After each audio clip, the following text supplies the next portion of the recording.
Good morning, everyone. Oh, oh, there they go.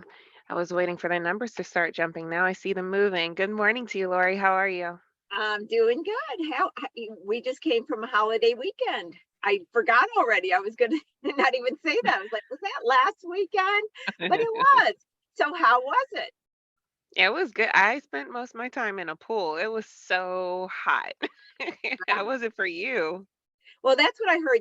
I've been wearing a jacket and a hat the whole summer, so I haven't had any of the heat. I think it did get a little bit warm. I think it was up to 68. Right now it's like 61 outside, which I absolutely love. If it could Oh, be 55 to 65, that is my sweet spot. Anything over 75, I'm miserable. And over 80, I think people die in those temperatures. I just don't think the human body can live. well, you were lucky not to be at least in the Long Beach area because it was triple digits. It was Wow. so hot. It was a huge heat wave, and I think it's coming back next weekend too, or this upcoming weekend. Oh, not Yeah. good. There's our Emma Green. Hello, Emma. Good morning. That's your husband's sweet spot too. That is awesome. Oh, Oh, looks like you got a problem with chat again, Lauren. let's see.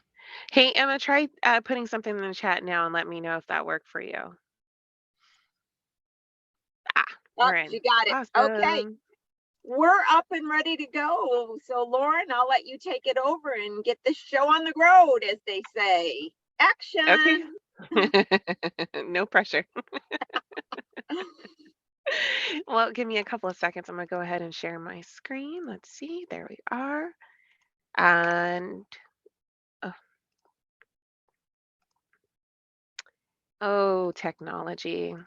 Well, and Got I to know love you've it. been new computer, new everything. So you've been on the upgrade. Not a good place to be. I No. understand. Thank you. Well, good morning, everyone. My name is Lauren Simpson. I am with the SBDC, or the Small Business Development Center. We're a national program with over 1,000 locations across the country, and we offer no cost services to local small businesses. They are at no cost to you because your tax dollars have already taken care of our fees. So please be sure to get in contact with us so that you can partake in our free resources. For the Los Angeles network, we cover the areas of Los Angeles, Santa Barbara, and Ventura counties. And so if you look on the screen in front of you, you're able to see our centers or local offices. You'll see that we're as far out as Camarillo, Santa Clarita, over to Pasadena, Laverne, all the way down to Long Beach. So again, if you're in the Los Angeles, Santa Barbara, Ventura counties, please be sure to reach out to us. Here is a deeper dive into what it is that we do. We offer no cost business advising. And so you're able to meet one on one via Zoom or phone with a business expert. And so you're able to sit with magicians like the guru of all numbers, Miss Lori Williams. You're able to sit with those who have expertise in access to capital, like Nate Jemison and his colleagues, Keith Rogers. And then we also have those who are experts in business planning, licensing and permitting, taxes, you name it, we've got it. And then we offer virtual trainings, much like the training you have joined today. Again, everything is for free. So finally, just know that we're here to help you. Please be sure to get in contact with us today. And then you can reach out to us via phone, 866-588-7232, or you can go online. That's smallbizla.org/new client. If you are outside of the Los Angeles, Ventura, or Santa Barbara counties, please go to americassbdc.org/, find your SBDC. That I'm going to go ahead and close out. Let's stop that screen share. So quick housekeeping. I want to be sure that everyone is putting their questions into the Q&A, and I see that we've got one, so I'll get to you in just a sec. So again, all questions into the Q&A, and then let's be sure that we reserve the chat for um, Greg, can you go ahead and take a look at the screen and let us know if you can see Lori's screen? You should see her About Me slide. Um, So again, let's put questions into the Q&A. The chat's going to be reserved for any links that Lori would like to share with you, as well as a lot of times there's tons of commentary. So if you guys have anything that you would like to say, go ahead and pop it in there. We'd love to hear from you. Oh, perfect. Greg can see your screen. So I think we are all set, Lori. I'll give it back to you. Okay, awesome. Well, I just want to start out by telling about some of the webinars I have coming up. Lauren is going to put more detailed information in the chat. Couldn't fit it all in a screen, so let me just verbally tell you what's going on. Some of you may be familiar and have taken some of my financial literacy classes. I also have added an additional one. So the 3 classes you see listed here, they are all at 9 a.m. on the dates that are shown. The first one is kind of a basic accounting and financial record keeping. It goes over everything you need to know, different accounting systems, options, and choices. The next one, I do the blank Excel document and I show you how to use financial modeling and forecasting. And the last one, we go a deeper dive into how to analyze your company's financials using performance measurements. And then also on September 22nd, I'm going to be repeating my sales tax seminar. A lot of people don't know that you should be charging sales tax or may be needing to charge sales tax when you're selling outside of California. They don't understand how sales tax works. So this webinar goes into detail. If you click on these links, which once again is going to be in the chat, you'll get a full description of all of these webinars. So look for that, and you don't have to click on the link and sign up. You can click on the link, get the description, and then choose to sign up. Now, as far as the upcoming shows, we have next week, Deborah Darris is coming back, one of our favorites, but her and I are going to be talking about something different than social media. We're going to be talking about mindset for business success. Really wanted to bring a topic, and I'm going to be talking about it again next month, of just how do you deal with everything going on and all the emotions and trying to be the entrepreneur, et cetera. So we're going to touch base on that. The following week, Christine Thompson, who's a partner of JAC Interiors, she's going to come on. She's been a longtime client of mine through the SBDC, and I started out talking to her about the financials of her business, and she has since been using many of the Excel documents that I created. I think it's been 10 years ago in her business. So she's going to come on, talk about the company, and also talk about what she's learned with over a decade of using these financial Excel documents, how it changed the way she looks at her business, how it changed her decision-making processes. So that'll be a really, really fun show, because you're going to see how these things that I talk about all the time, being able to monitor and manage your business properly in action over a period of time. Now, my guest today, Nate Jemison, he's also been on the show before. He's been providing access to capital, loan packaging, and small business technical assistant advising services for the Los Angeles SBDC network since 2008. He's like me, he's a long timer. Nate is an experienced business banker with over 20 years experience in commercial and corporate lending to corporate and middle market companies. He's like me, he's been around a long time. He's old. He's going to love it that I said that.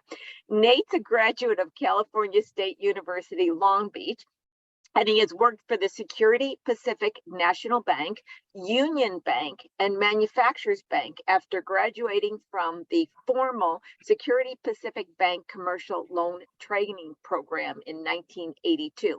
He's owned a small business financial consulting business since 2001. So you can see Nate really is, one of the go-to I see in the banking industry. I have a lot of associates from my own time in the banking industry, but I've not really met anyone as well-versed as Nate. Now, last time I had Nate on the show, we discussed different types of funding available. I asked Nate to come back on the show because I wanted to discuss what you need to do to prepare for funding. What's the types of documents, the application process? So welcome, Nate. Welcome to the show. I'm so glad to have you back. Hey, did you like it that I called you old? I'm very glad to be here, Lori. I really do appreciate it. It's really fun. I really like being part of your show. Well, thank you so much. So before we get started, Nate, let's talk about the Access to Capital team. I want my audience to know what SBDC offers. What is this Access to Capital team? What do you do? So tell us a little bit about it. Sure, be glad to. Well, as I believe it was Lauren who was talking about the SBDC network, we are part of that team of advisors at the SBDC that specifically provide assistance to our small business clients, our clients at the SBDC network, to help them prepare for financing, discussing financing, the types of financing that they might require.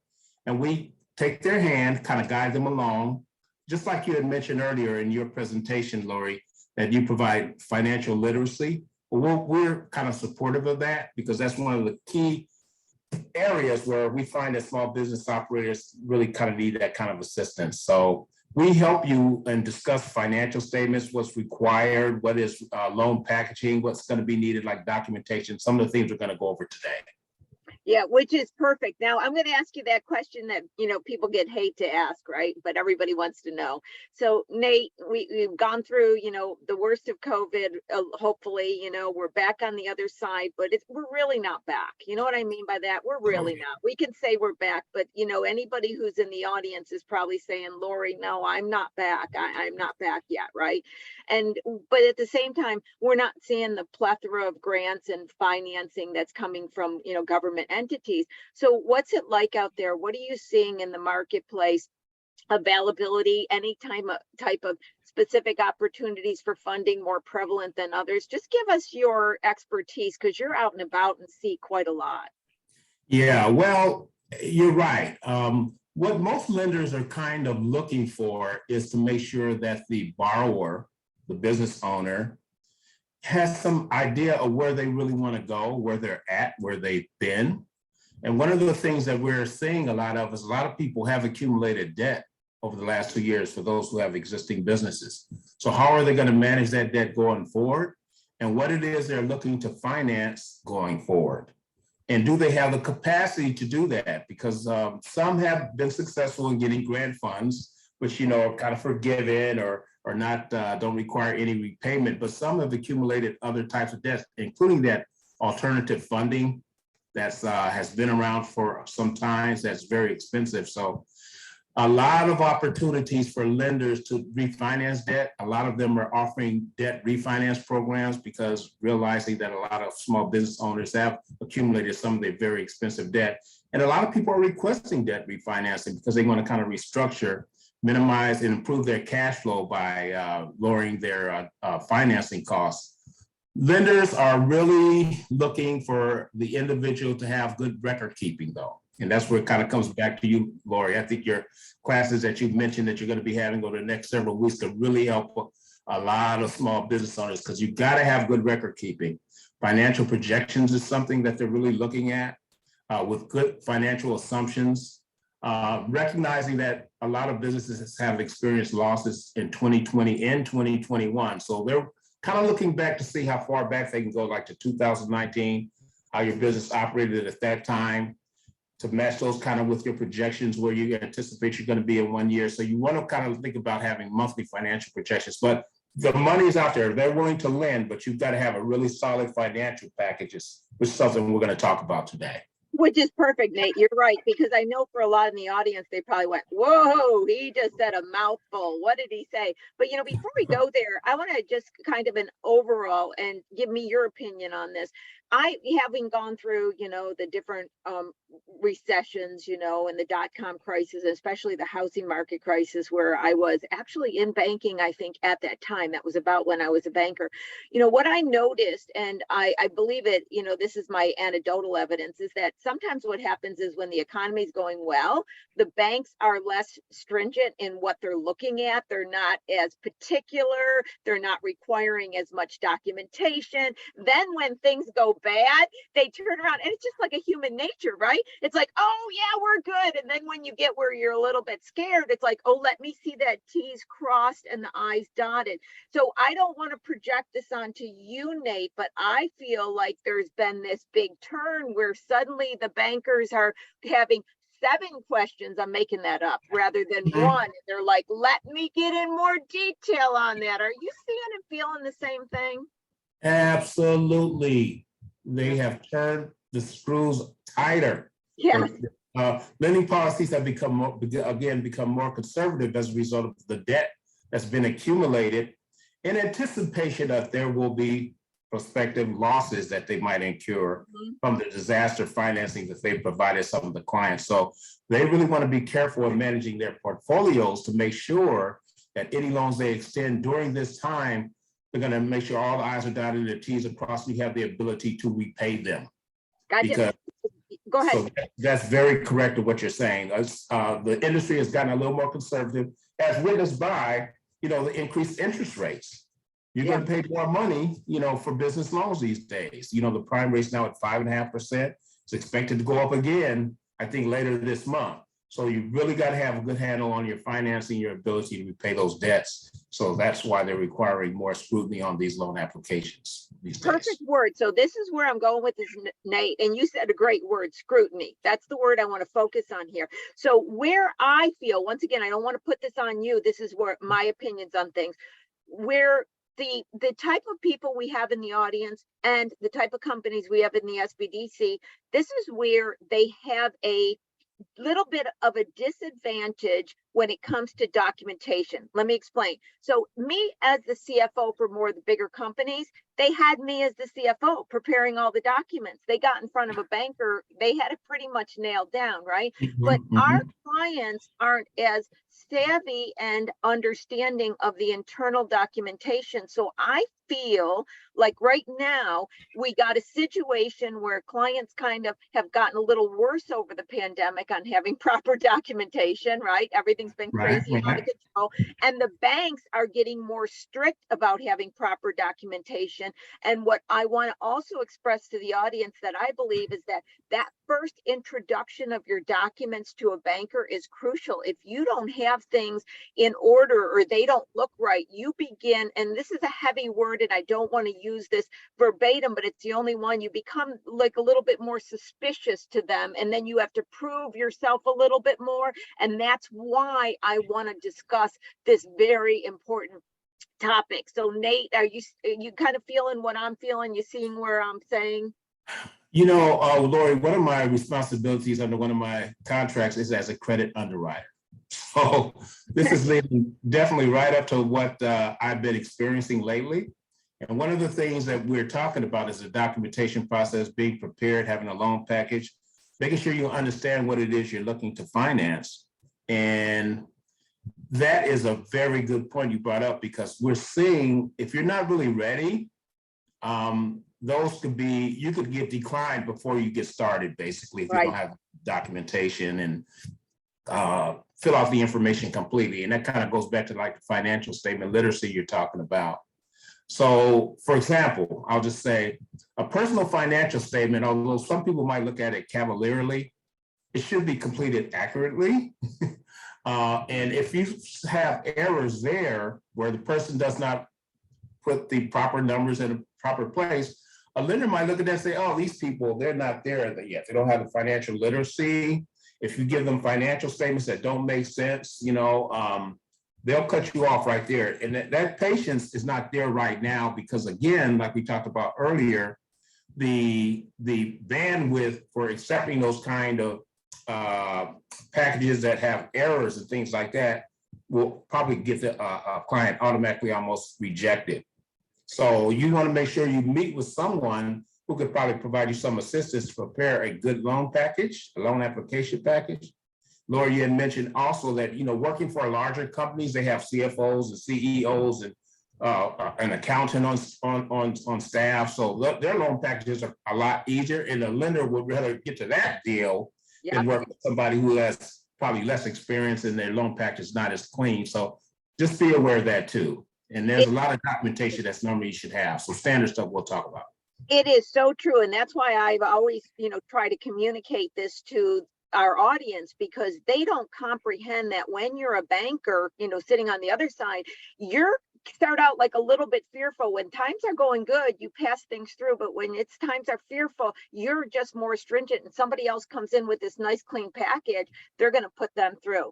So what I'm going to do is we're going to take each of these documents, and I'm going to try to focus on terms and documents. So the first thing, and I'm going all over in different orders, Nate, I want to bring up this term that most aren't familiar with: usage of funds. And what I'd like to talk about and have people understand, and I'll use an example just so you get where I'm going, is the difference between why somebody would be getting a term loan versus a line of credit. Because most people in our audience don't understand that the bankers want to understand usage of funds so they can write the loan according to the funds use. And that's where you've mentioned it several times. You say, what are you needing the money for?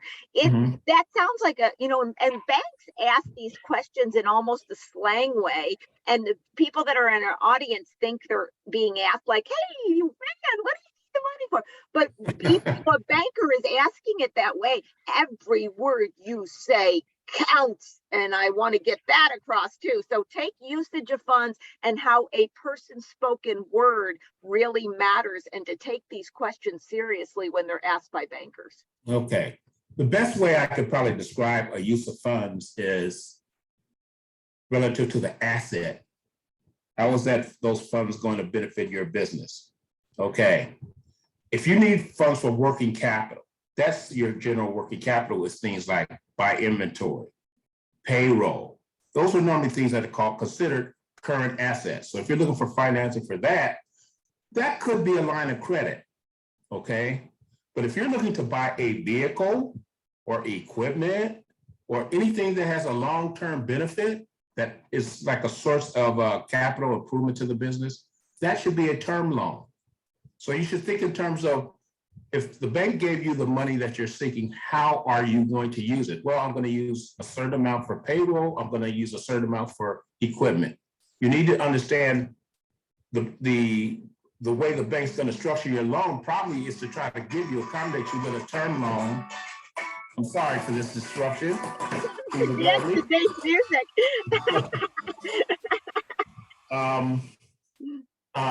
They're probably gonna accommodate you with like a line of credit for the working capital part of the request, and then they will accommodate you with a term loan, which will be for a loan spread out over a certain period of years, 5 years, 3 years, or whatever the asset that you're going to be acquiring might be, or it could be for as long as 10 years, depending upon the loan program. But just be clear on how you're going to use the money.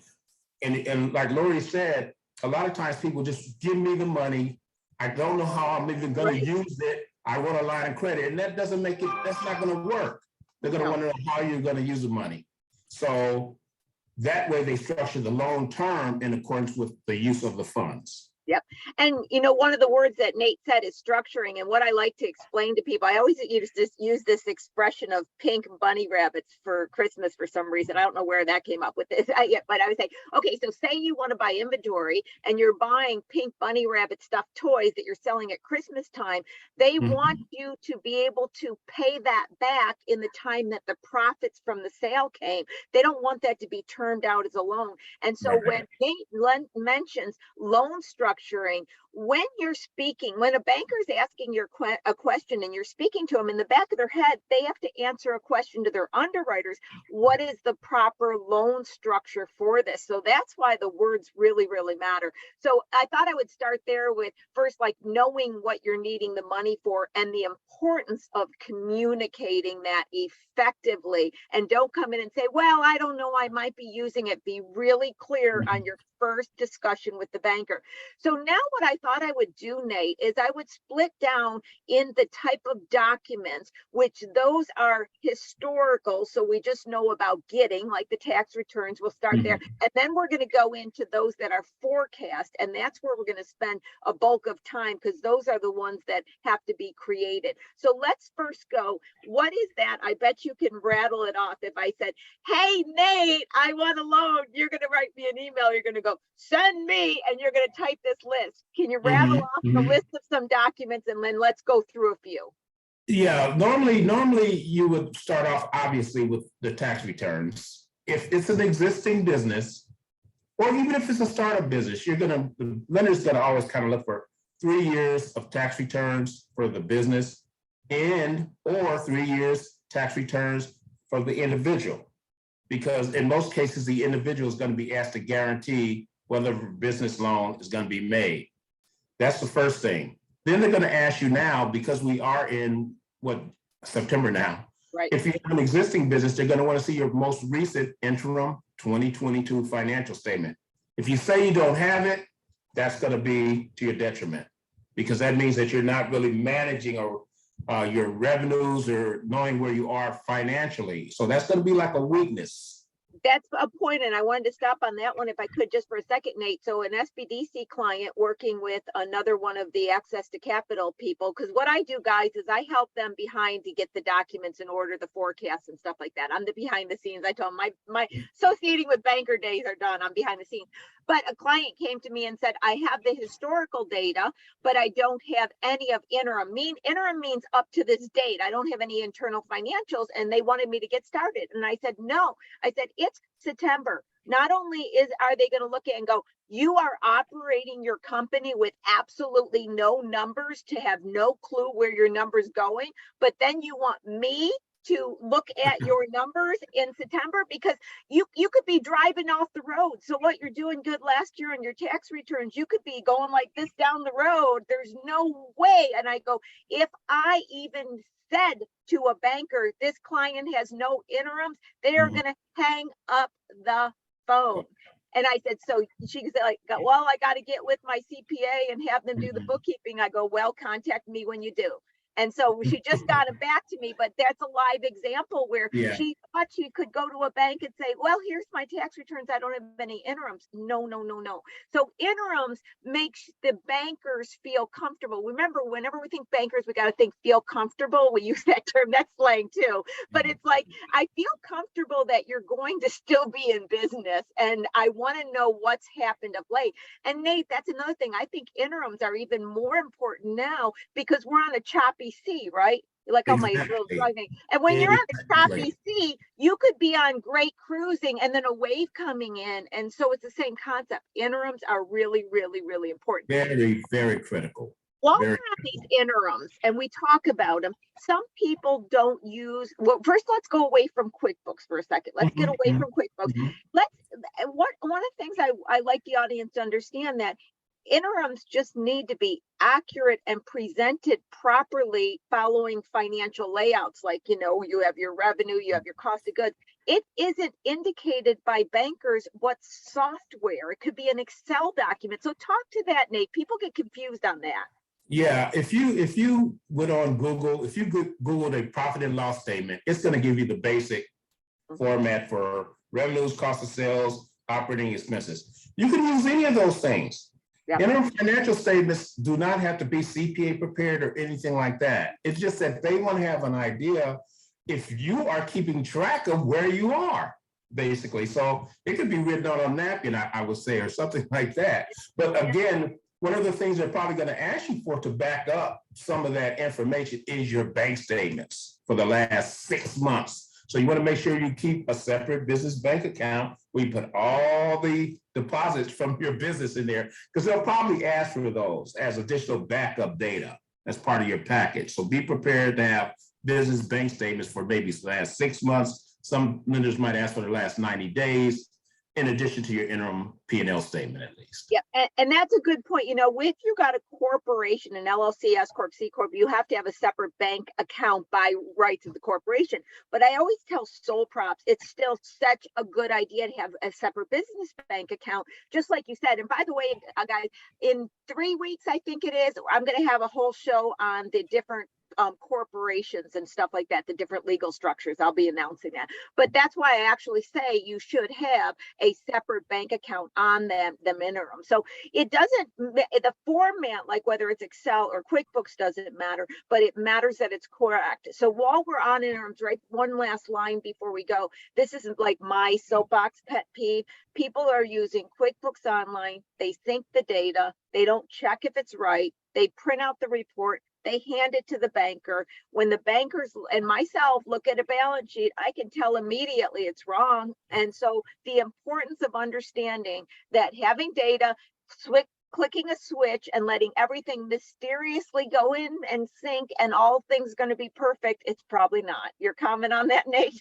Yeah, well, you're absolutely right. I've seen a lot of balance sheets and income statements that have a lot of errors in them. And when that happens, that just delays the process.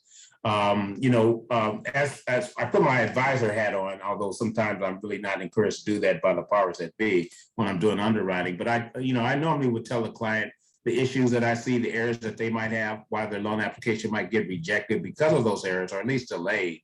But you see a lot of that. You're right. They just press the button. They don't understand. In other words, that tells us as a lender, you don't really understand this statement.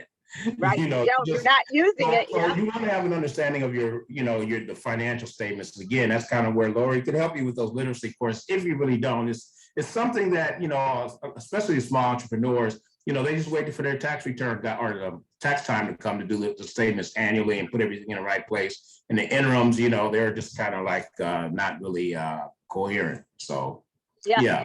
And as the CFO managing all the bank loans that I've had for the companies, I would have printed out, and I was watching all the financial statements anyway, but I'd go through with a fine tooth comb checking every single line before I present it. Because like I said, once again, if you present something and it looks off, they don't trust any of the numbers. You're walking backwards.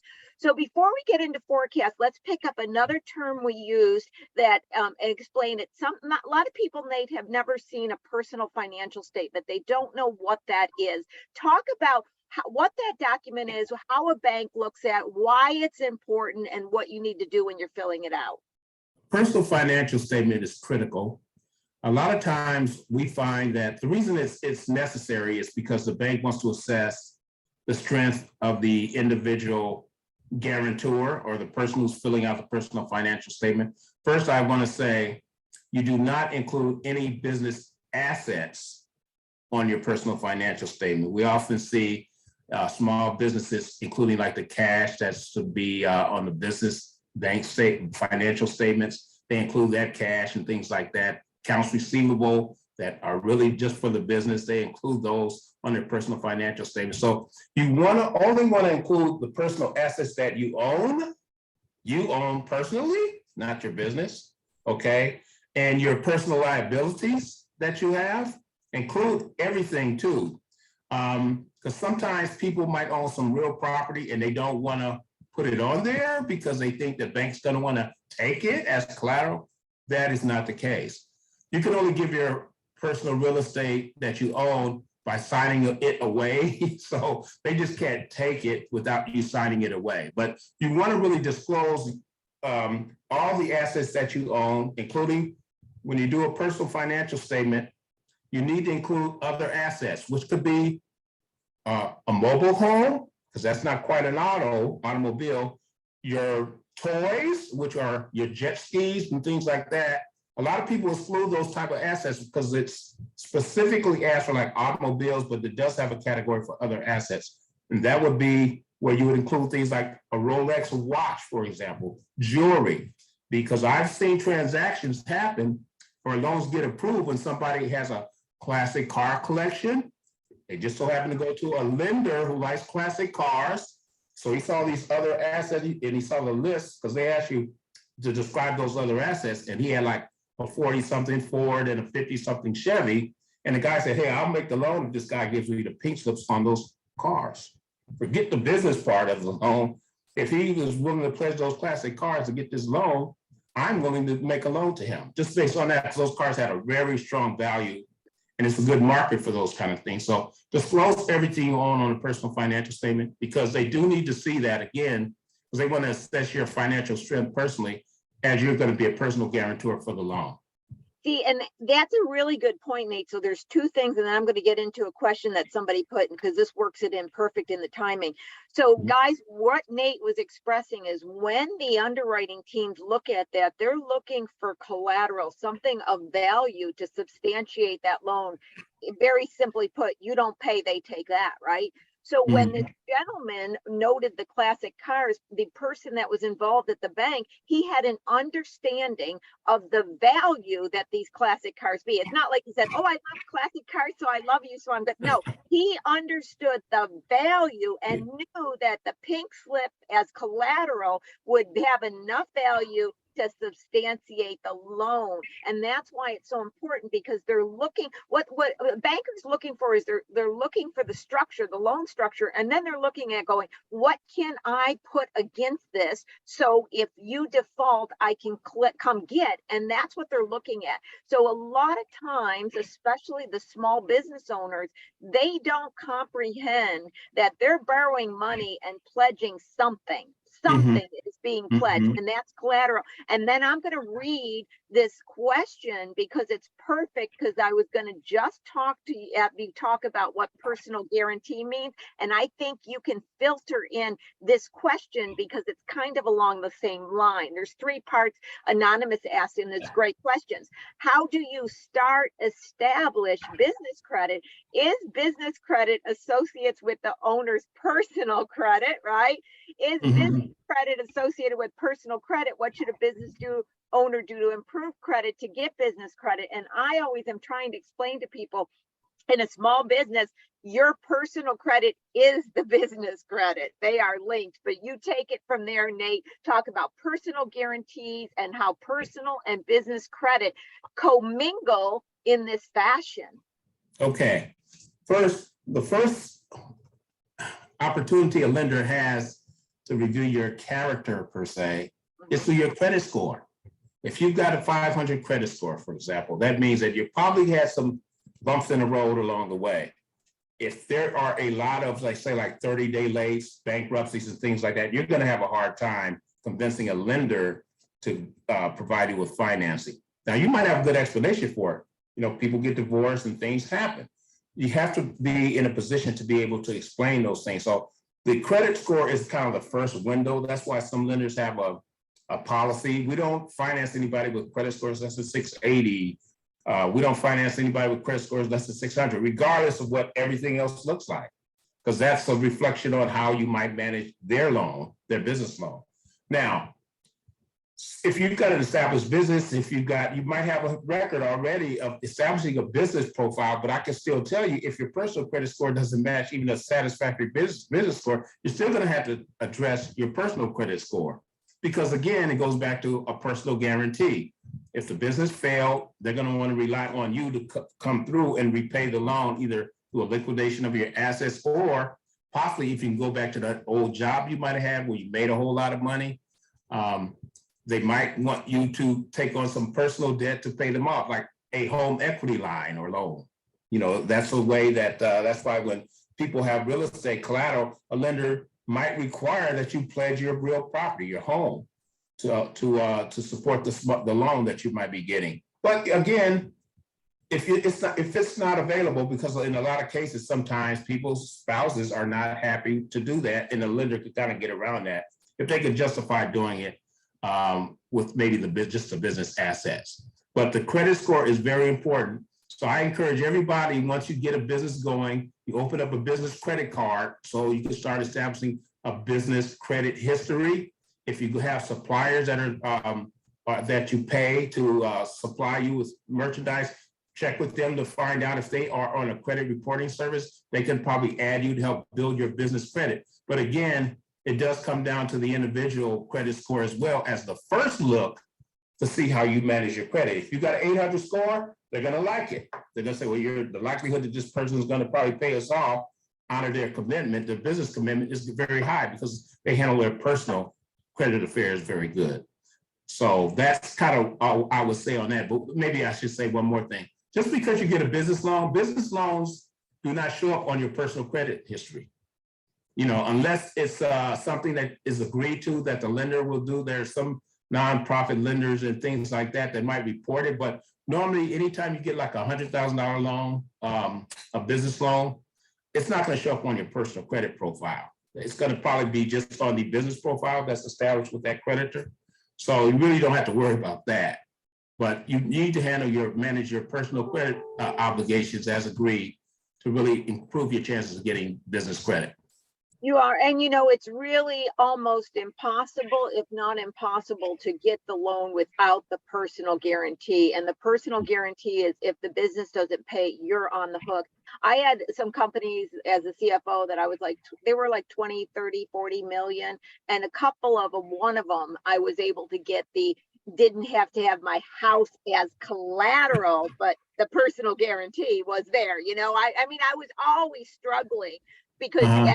CFO, you're trying to not give them anything, right? I Mhm. never could get a personal guarantee removed in that size, never. Yeah, So that's let me say something about that. Now, the reality of the matter is, if you've got like a $5-7 million loan, okay, transaction or something like that, and you've got a humble net worth, you might own a home, you might have a net worth of $1 million, after all the debts and liabilities and everything are discounted out of your assets.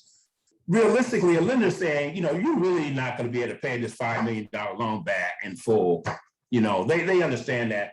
But in that case, they probably want you to still be all in. What are you willing to commit though? Yeah. Are you willing to commit maybe that $100,000 CD, that $200,000 classic vehicle, or that mortgage? So it's an indication of how committed are you to get this money. What are you willing to, skin in the game? Kind of goes back to that 20% skin in the game and all that. So if you're not willing to do that, they might still make the deal if everything else makes sense as far as from the business financial condition and strength and the assets that are there. They might waive the requirement for the mortgage or the home equity and stuff like that. They might do that. In fact, one of the tricks that I like to do a lot, and it did work, I don't know how often it works because I have my limited experience as a CFO, but is to take money that they already had, the owners, meaning they already had it somewhere, like 100,000 they had somewhere, put it in a CD secured in the place we want the loan, and that gave them some comfort to give us at least a line of credit. So they were earning interest, albeit not a great amount, but they were earning interest on the CD, and it would arbitrage some of the interest that was on the line of credit, right? And so that was one of my famous, tricks that I would do all the time to be able to get the line of credit and use that as collateral, and also lower the interest rate a little bit with what the CD was. Yeah, that's a good way to do it, because what you really want to do, you want to establish a relationship with the lender. So they might want that collateral for a little while. If you pay that loan as agreed over a year and demonstrate the ability to pay it back, you can request the lender to release the collateral when that line of credit comes due, because most lines of credit only have like a 2-year maximum term, or they'll keep rolling them over as long as you're willing to roll over the CDs, the collateral support. But eventually, if you've established a good payment history with them, with that lender, they might be willing to release that collateral, because the business hopefully has grown to a point to where maybe it's established a base of receivables or something like that, some other asset that can provide some good collateral support for the loan. So that's a good idea to mention. That I say, and I don't know if you would or not, but tell me what you think about this one. We're talking about lenders. A lot of times what happens is when companies first start out, they have a local credit union, and I'm not saying anything against credit unions. I like them, right? But I tell people to get with more of a bigger bank, because eventually that credit union is not going to be able to offer them typically what the business will need. And this goes into the second part, is when a bank provides you with financing, they more than likely want the whole relationship, they call, which is moving your checking account, your business checking account, to that bigger bank. So by kind of getting your business checking account and everything set up in a bank that you may be going towards financing down the road, it keeps you from having to move the checking account. It gives you in a relationship with a bank that can assist you with some of the products. And a lot of times credit unions just can only go so far, and that's it. And moving a checking account for a business can be problematic when you got all these different checks coming in. So what's your thoughts on outgrowing credit unions, and also explain what I mean by they want the whole relationship, because a lot of people don't realize that that's part of the criteria. Sure. Well, the banks are financial services institutions, so they want the whole relationship, whether it's personal and business. That's the best outlook for them. For example, if you've got a successful business, you're probably going to want to maybe add another location. They want you to come to them for that type of financing. if you've got some real estate that you own, or thinking about maybe investing in a commercial property to operate the business, they want you to come to them. So the more services that they can sell to you personally and professionally, they'll be willing to do it as long as the relationship is good. Right. So the last thing a bank wants to do is to have you have their business banking relationship. You're financing their accounts receivable, your occasional needs for transportation for your trucking business. And then you want a truck depot. You want to buy a truck depot. The last thing they want you to do is go to another lender to get that financing. Hopefully you'd come to them first, because the more services they sell to you, the more income they make on the relationship, first of all. And when you have a split borrowing relationship because of the competition, that other lender might try to get the other services that bank is providing you. In other words, steal the customer. So they're going to want to try to give you everything from the personal financing needs, including like investment portfolios and things like that, stocks, whatever. For some banks, that have all those services available, have financial, personal private banking services and things like that for their business owners. So hopefully you want to grow to a point where you become a private banking a customer of your bank. That's what they like to see. So they'll try to provide you all the services to get you to that point. Yep. But it normally results in cheaper financing too, overall. It does. At one place, as opposed to spreading yourself out over different places. Anonymous just asked another anonymous asked a really good question too, and I'm glad, because they say define big banks. Are there some better than others? And what if you're in a town that does not have a big bank? And I kind of use the big bank, and I didn't necessarily mean it had to be one of the Bank of America or anything like that. Community banks can be a great option, and I liked community banks a lot for my clients, as long as they had a couple locations and they had ATMs and different things that my clients needed. And I liked them because you did have the ability of building a little bit more of a personal relationship, and they had a little bit more understanding when things didn't go well. So I was really saying the smaller credit union compared to a bank. It doesn't necessarily have to be a big bank. Community banks can be excellent resources for you. Nate, your thoughts on that? Well, let me just say this. Big banks like the B of A's, they basically all have what they call small business lending units. It's just very hard to get to them because a lot of them are driven by volume. So and they're the ones who are more likely to have the 680 credit score, those minimum credit score requirements. So they'll kick you to the curb real quick if you don't meet that, right? It's a quick way for them to be more efficient. But if you are a solid business person, have a good operating company, profitable, deposits, because the first thing they're going to want to look at is your deposit history. And because they make money on your deposits, okay? Right. They make money on your deposits, okay? So, but if you got like one who's got NSFs and all these kind of issues, you're not probably going to be a good bank prospect. You should probably start at maybe a credit union or a smaller bank, okay? There's a lot of regional banks that are good, but it depends on where your reach is too. How big is your business? Right. You have different locations. So like Lori was saying, logistically, does it make sense for you to be with this size bank?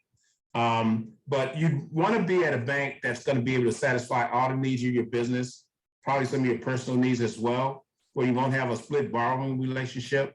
And as your business grows, they'll be able to make available to you to give you more services. And that can be done at smaller regional banks. Yeah. Okay. But once you start I have a Northern California office and things like that, you want to make sure they have maybe a correspondent or relationship with another lender, or they have an office up there that would be even better. So you just have to know where you are as far as what your plans are for growing your business. Yep, great advice, Nate. So now with our time left, I want to get into the pink elephant in the room, forecast.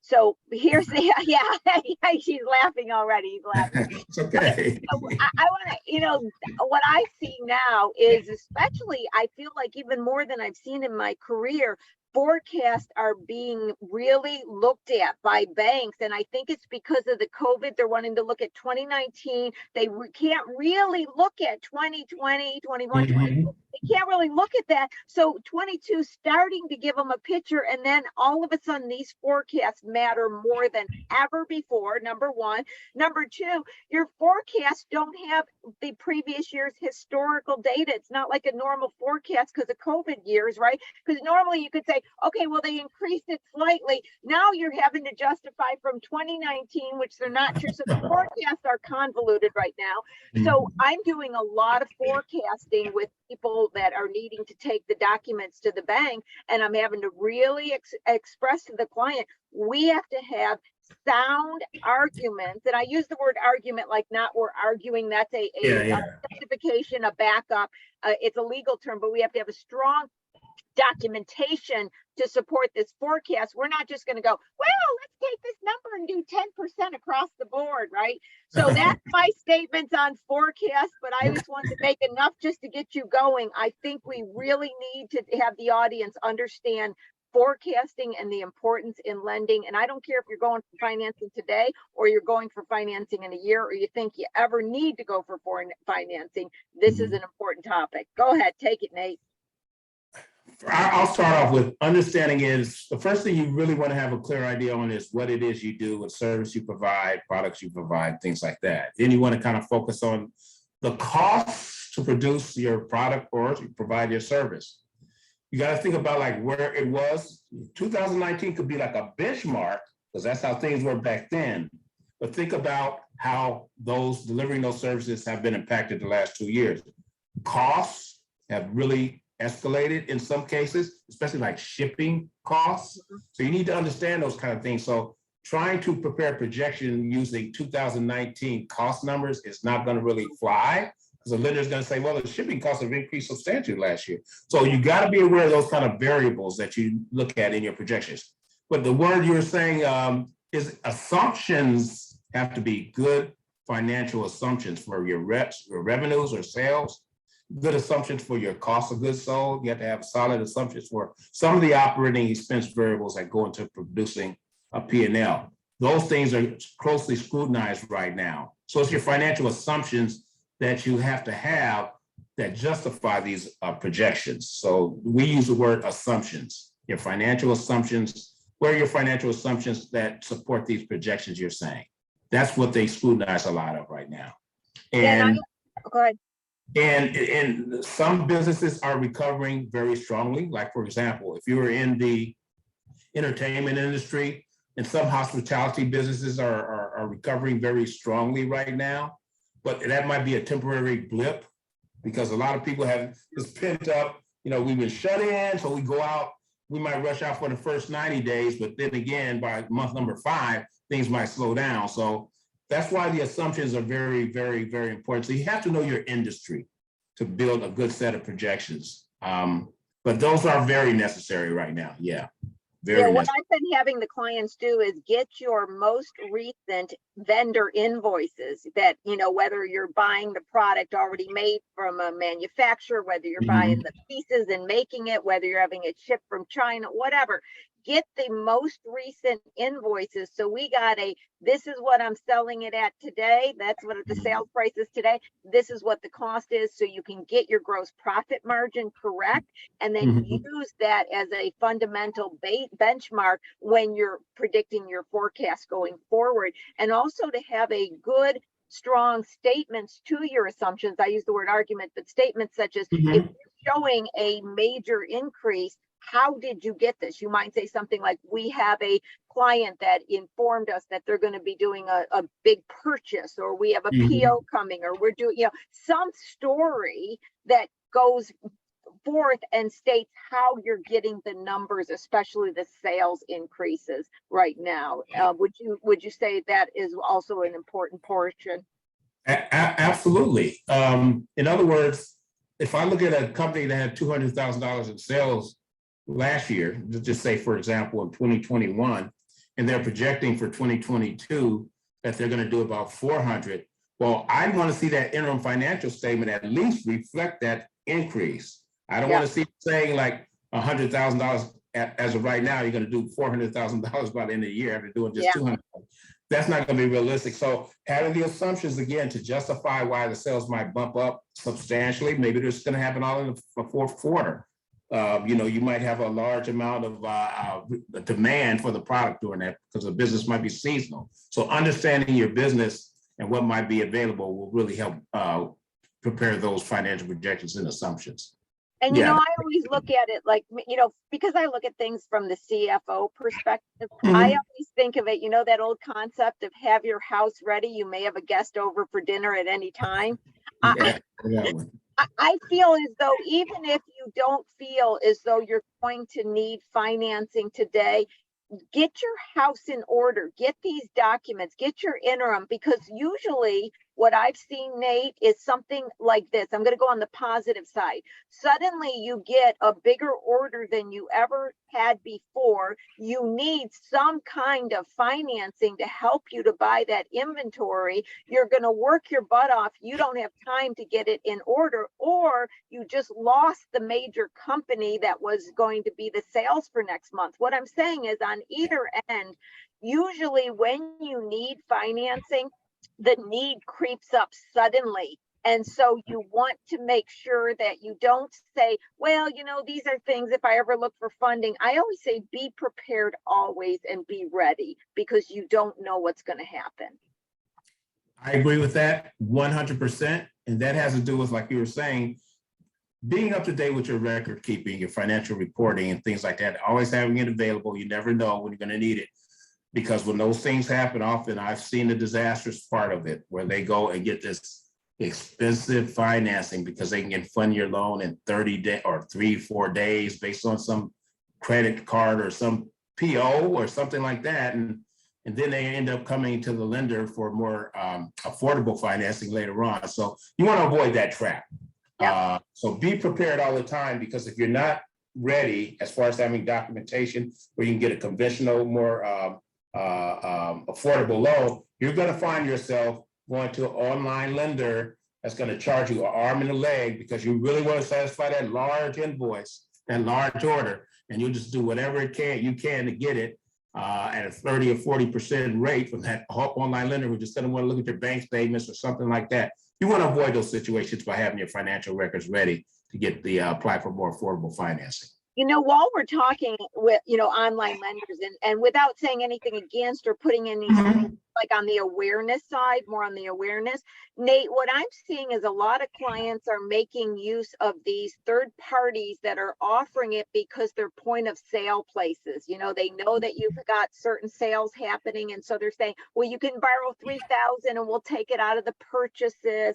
Well, Nate, I'm seeing that those don't pencil out to be too beneficial for the companies, if I can say it lightly. And I also find that so many of our people in our audience, the kind of people we're speaking of, they think these are great because they offer them immediately, not realizing it. They're offering immediately because they got access to your money before you do. They take it out of your POS system, and they're not giving them clear data on what they're really charging. And I've had to bring this up a lot. Can you comment a little bit to this? Because I think it's important our audience understands how these work and what to be aware of. Yeah, normally they're not going to come to you and say, okay, our interest, they might show you an interest rate of some type, but basically it's going to be based on your cost of borrowing from those type of entities is the cost of your cash flow at the end of the day being restricted. So as you grow, by having someone debit your account once a week, is going to really eat into your cash flow and affect your ability to grow, to get that additional business that might be coming your way because you've got a good product. But normally we see these kind of clients come into us and they want to replace that financing. By the end of the day, they found they've been paying like interest rates in excess of 40% in some cases. Because it's about the cash flow. As soon as you get a sale, you sell something for $1, then they're debiting your account, taking 30 cents that day. That's 30%. I know. So you gotta understand that's what's happening. But it's quick and easy money, but it's horrible money. It's very expensive money. You gotta really understand your profit margins and where you're going. Because a lot of times these businesses are in a growth mode, and having your cash stripped away prevents you from using that cash that you can get with a cheaper loan from supporting the business with your own money even. You know, it goes back to the old saying, Nate, those things that are the quickest aren't always the best. Always, no, all money's not good money. No, all money's not good money. And so I see everybody taking advantage of it. And I became really aware of it because I had a lot of people asking me for the accounting transactions to put in their QuickBooks. So I said, send me the document so I could see it. I'm like, whoa, there's no documents that tell me. They're like, I go, well, how is it done? Well, they just take 30% out, but they didn't know. And I started doing the math, and that's how I became aware of this. So that goes back to and enforces why I say what you want to do is prepare for funding in advance. Try to get a line of credit set up. Try to get something established so you're not taking advantage, allegedly, of one of these quick options because they're not advantageous for you. And the fact is, and Nate, I say this all the time, you know, small companies don't have huge profits. I would say if I see a company other than, you know, just consultants that don't have any cost of goods that have a good profit margin, I'm amazed. Our clients do not. So they don't have a lot of, like I call it, wiggle room. You know, bigger companies have wiggle room. Our clients, no wiggle room. You get some of that cash taken at the end of the day, you're hurting for payroll. Yeah, that's an absolutely horrible thing. We see a lot of it but you know, a lot of lenders, if you've got a profitable business, you should be able to get that kind of debt refinanced. Yeah. It's just that but you want to make sure when you're doing that, you have good records, because for that debt, a lot of lenders, if they're going to refinance it, you're going to have the documentation showing what that debt was financing, like for inventory, things like that. You have to have the statements. And some of these online lenders don't have really good loan agreements and things like that they can send to you to help you get that debt refinanced. That's been an issue right now. It's been a real challenge for a lot of lenders to refinance debt from a lot of these online lenders because of the nature of the way the payment system is set up. It's all done online, so it's minimum paper. And them tracking if the loan funds were used specifically for the business. That's why it's very important, if you're going to open up one of those accounts, make sure it's done in the business name. I didn't think about that. That makes sense. Well, I can't believe we're out of time. I want to come full circle though. So as I was talking about all the importance of documentation, and Nate, you know, thank you so much for going into it. I want to come full circle and say what Nate is saying, that he and his Access to Capital team, and I do as well to support them, is look at these documents, go over these documents, help you to get the documents in order before you're presented to the lender. Now, the Access to Capital team also makes the introductions to the lenders. That's a very crucial part. But the part that I wanted to emphasize, and I think that's the part that doesn't get known as much, they think, oh, you make introductions to lenders. They're getting the loan packaging together. So you've got somebody that can look at it and say, hey, this doesn't look good. And then they're not holding that against you. So it's cleaning you up and getting you in good shape and the little bow tie all set before you're even introduced to the lender. It's that safety and security of having someone who knows look at it and help you without it harming you at all. And like Lauren always says, it's free. It's your tax dollars.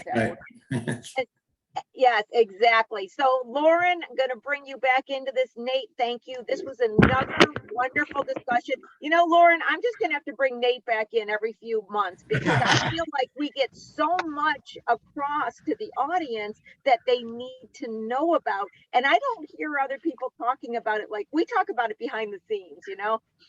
And it's fun. It's like you can see I get talking to Nate, my old bankerness comes out of me. Bankerness is the word. Okay, guys, it's been fun. I'll be more than happy to come back. Just let me know, okay?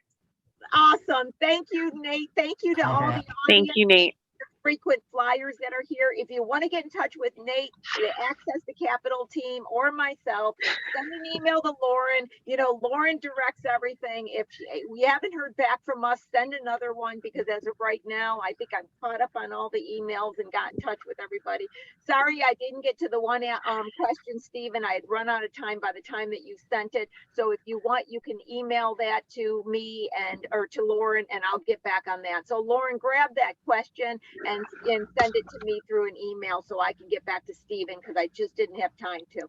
So once again, I want to thank everybody to joining us on Small Biz Talk. Lauren's going to stay behind and take care of everything, additional questions. If you want to get in touch with me, want to be on the show, know somebody should be on a show, have a topic you want to see on the show, just reach out to us and let us know. I'd be glad to address anything you'd like to hear about. So with that, I will see everybody next week when we'll talk about a mindset for business success. Bye, Lauren. Hi, Lori. Thank you. Have a great week. All right, everyone. So please be sure, Stephen, if you're still there, go ahead and snag my email address from the chat. I've included it there. And then for all of you, thank you for joining us. We will see you next week, 10 a.m. Wednesday, of course, for another episode of Small Biz Talk Solutions for Your Small Business. Thank you. Have a wonderful week and stay cool as much as you can. All right. Bye.